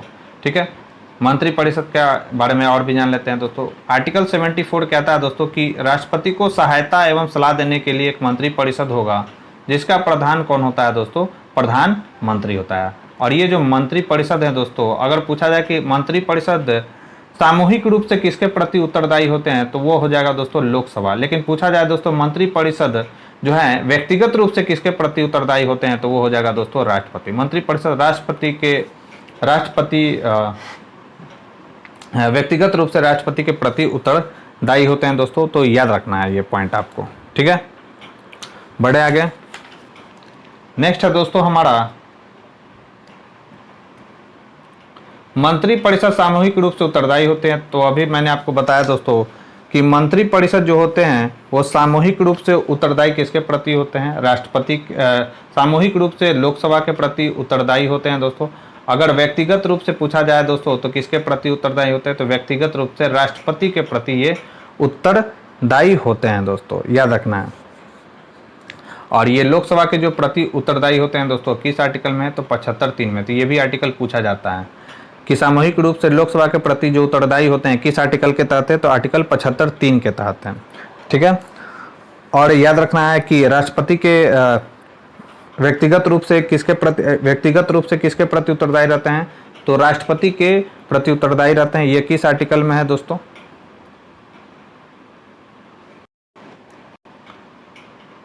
तो यह है दोस्तों आर्टिकल 75(2) के तहत। आर्टिकल 75(2) के तहत राष्ट्रपति के प्रति सामूहिक रूप से उत्तरदायी होते हैं दोस्तों। नेक्स्ट है, अविश्वास प्रस्ताव हटाए गए प्रथम प्रधानमंत्री कौन थे? तो अविश्वास प्रस्ताव द्वारा हटाए गए प्रथम प्रधानमंत्री थे दोस्तों विश्वनाथ प्रताप सिंह। राइट आंसर हो जाएगा दोस्तों विश्वनाथ प्रताप सिंह। चौधरी चरण सिंह जो है दोस्तों कभी भी लोकसभा में लोकसभा में इन्होंने कभी कदम ही नहीं रखा था, इनके चरण ही कभी लोकसभा में नहीं पड़े थे। तो ये भी पॉइंट आपको ध्यान में रखना है, ठीक है। मोरारजी देसाई प्रथम गैर कांग्रेसी प्रधानमंत्री थे दोस्तों, ये भी पॉइंट आपको ध्यान में रखना है। निम्न में से कौन सा उच्च सदन है, तो उच्च सदन कौन सा है दोस्तों, तो यह है उच्च सदन राज्यसभा। लोकसभा कैसा है, निम्न सदन है। विधानसभा भी कैसा है दोस्तों, निम्न सदन है। राइट आंसर हो जाएगा ऑप्शन बी, राज्यसभा। नेक्स्ट दोस्तों, किस अनुच्छेद के तहत राष्ट्रपति को अध्यादेश जारी करने की शक्ति प्राप्त है, तो अभी मैंने बताया था दोस्तों आर्टिकल 123 के तहत जो है दोस्तों राष्ट्रपति को अध्यादेश जारी करने की शक्ति प्राप्त है। राइट आंसर हो जाएगा ऑप्शन डी, ठीक है। फिर यहाँ है दोस्तों आर्टिकल 78। 61 के बारे में मैं डिस्कस कर चुका हूँ, 74 भी मैंने बता दिया है। 78 को देख लेते हैं दोस्तों। तो यह क्या कहता है दोस्तों, तो यह कहता है दोस्तों प्रधानमंत्री यानी जो पीएम होता है दोस्तों, वह राष्ट्रपति और मंत्रिपरिषद के बीच की कड़ी होता है दोस्तों। यह कौन, पीएम, याद रखना है दोस्तों। प्रधानमंत्री जो होते हैं राष्ट्रपति एवं मंत्रिपरिषद के बीच संवाद की मुख्य कड़ी माना गया है दोस्तों। यह किस आर्टिकल के तहत बताया गया, तो आर्टिकल 78 के तहत यह बताया गया है। बढ़ते हैं अपने नेक्स्ट क्वेश्चन की ओर। राज्यसभा का पहली बार गठन कब हुआ था, तो याद रखना है दोस्तों राज्यसभा का जो पहली बार गठन हुआ था दोस्तों, वह कब किया गया था, तो यह किया गया था दोस्तों 3 अप्रैल 1952 को। ये डेट भी याद रखना है, 3 अप्रैल 1952 को, ठीक है। तो डेट भी मैं लिख दे रहा हूँ, 3 अप्रैल 1952 को इसका गठन किया गया था। राइट आंसर हो जाएगा ऑप्शन बी। नेक्स्ट है दोस्तों, राज्यसभा में किस राज्य की सदस्यों की संख्या सर्वाधिक है, तो राज्यसभा में किस राज्य के सदस्यों की संख्या सर्वाधिक है दोस्तों, तो याद रखना है उत्तर प्रदेश राज्य की सदस्यों की संख्या सर्वाधिक है। कितने हैं इसमें दोस्तों, तो 80 हैं, याद रखेंगे। वहीं अगर हम बात करें दोस्तों महाराष्ट्र में, तो महाराष्ट्र जो है दोस्तों इसमें दूसरे नंबर पे है, 48 है इसमें। फिर है दोस्तों आंध्र प्रदेश, तो आंध्र प्रदेश कितना है दोस्तों, तो आंध्र प्रदेश का इसमें है 25। तमिलनाडु का कितना है दोस्तों, तो तमिलनाडु को लिख लेना है कि तमिलनाडु में कितना है दोस्तों, तो 39 है, ठीक है। सीटें कितनी है राज्यसभा में तमिलनाडु की, तो 39 है दोस्तों। पहले दूसरे तीसरे नंबर पर मैं बता देता हूं दोस्तों। पहले नंबर पे है दोस्तों यूपी, दूसरे नंबर पे है महाराष्ट्र, तीसरे नंबर पर कौन है दोस्तों, तो पश्चिम बंगाल है, याद रखना है। वेस्ट बंगाल है, कितना है दोस्तों राज्यसभा में सीटें, 42। और चौथे नंबर पर कौन है दोस्तों, तो चौथे नंबर पर याद रखना है बिहार है दोस्तों। कितना है राज्यसभा की सीटें, तो 40 है। पढ़ते अपने नेक्स्ट क्वेश्चन की ओर। हमारा नेक्स्ट क्वेश्चन है दोस्तों, कि संविधान संशोधन द्वारा वयस्क होने का उम्र 21 से घटाकर 18 वर्ष किया गया था, तो यह किया गया था दोस्तों कौन सा, तो 61वें संविधान संशोधन के द्वारा यह किया गया था दोस्तों। कब, 1989 में। कहीं कहीं पे 88 भी लिखा रहता है दोस्तों, तो याद रखना है। तो राइट आंसर हो जाएगा ऑप्शन ए। नेक्स्ट है दोस्तों, संसद के प्राक्कलन समिति में सदस्य होते हैं, तो संसद के प्राक्कलन समिति में लोकसभा के 30 सदस्य इसमें शामिल होते हैं दोस्तों। इसमें राज्यसभा के सदस्य शामिल नहीं होते हैं, और ये संसदीय समितियों में सबसे बड़ी समिति है दोस्तों। वहीं अगर हम बात करें दोस्तों कि लोक लेखा समिति में कितने सदस्य होते हैं, तो लोक लेखा समिति में मैंने आपको बताया था दोस्तों कि लोक लेखा समिति में कुल 22 सदस्य होते हैं, जिसमें से 15 जो सदस्य होते हैं वो लोकसभा से, और राज्यसभा से कितने चुने जाते हैं दोस्तों, तो 7 सदस्य चुने जाते हैं इसमें। तो याद रखना है, इंपॉर्टेंट फैक्ट है ये, ठीक है। नेक्स्ट है दोस्तों, निम्न में से कौन से व्यक्ति राष्ट्रपति और उपराष्ट्रपति दोनों ही पदों पर रहे हैं, तो दोनों ही पदों पर रहने वाले कौन से व्यक्ति हैं दोस्तों, तो डॉक्टर एस राधाकृष्णन।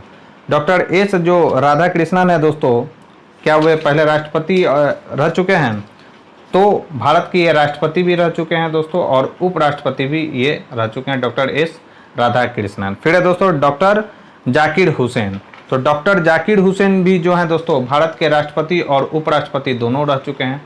और डॉक्टर शंकर दयाल जो शर्मा है दोस्तों, ये भी भारत के राष्ट्रपति और उपराष्ट्रपति दोनों रह चुके हैं। तो इसका राइट आंसर हो जाएगा ऑप्शन डी। इस टाइप के सवाल पूछे जाते हैं दोस्तों, जिसे आपको ध्यान में रखना है।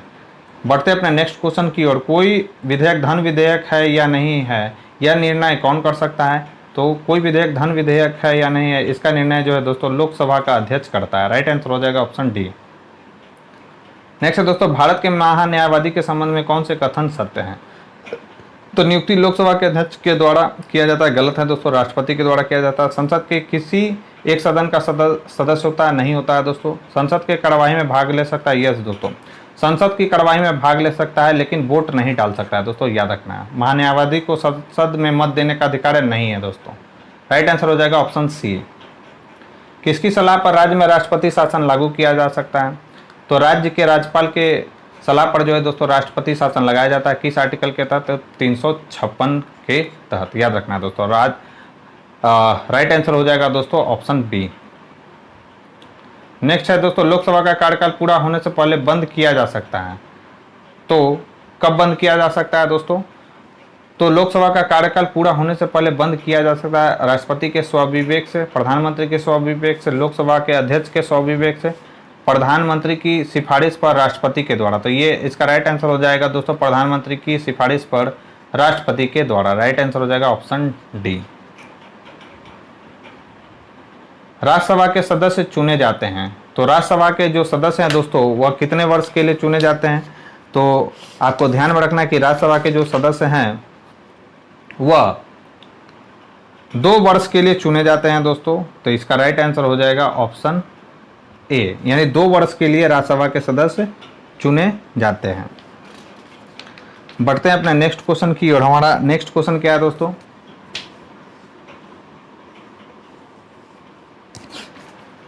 याद रखना, राज्यसभा पूछा जा राज्यसभा के सदस्य कितने वर्षों के लिए? 2 वर्षों के लिए चुने जाते हैं, यानी 2 वर्षों तक इनका कार्यकाल होता है। लेकिन बोला जाए दोस्तों राज्यसभा का कार्यकाल कितना होता है? तो कोई कार्यकाल नहीं होता है। क्यों?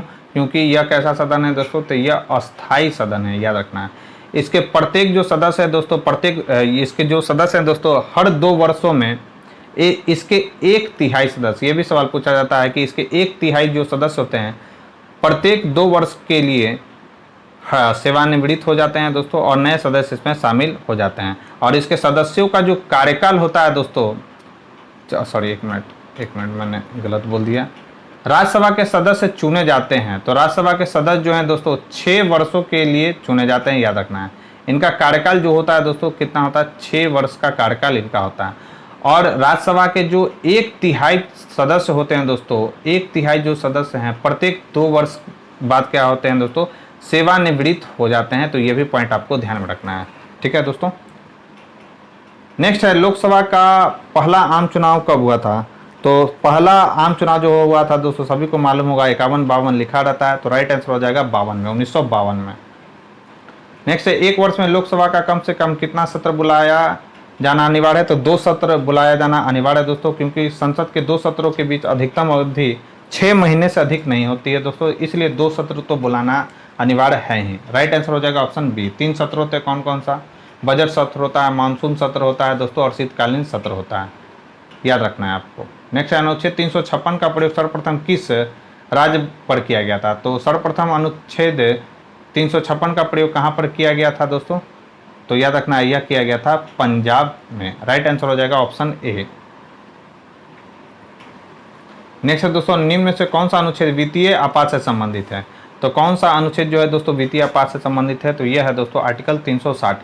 आर्टिकल 360 जो है दोस्तों वित्तीय आपात से संबंधित है, और अभी तक भारत में एक बार भी वित्तीय आपात लागू नहीं किया गया है, याद रखना है। संविधान का जो भाग 20 है दोस्तों उसमें आपात से संबंधी उपबंध है, और 3 प्रकार के आपात के उपबंध किए गए हैं, आर्टिकल 352 के तहत, आर्टिकल 356 के तहत और 360 के तहत, याद रखना है। नेक्स्ट दोस्तों, लोकसभा अध्यक्ष किसके समक्ष शपथ ग्रहण करता है? तो लोकसभा का अध्यक्ष जो है दोस्तों किसके समक्ष जो है दोस्तों शपथ ग्रहण करता है? तो याद रखना दोस्तों लोकसभा का अध्यक्ष शपथ ग्रहण नहीं करता है, ठीक है।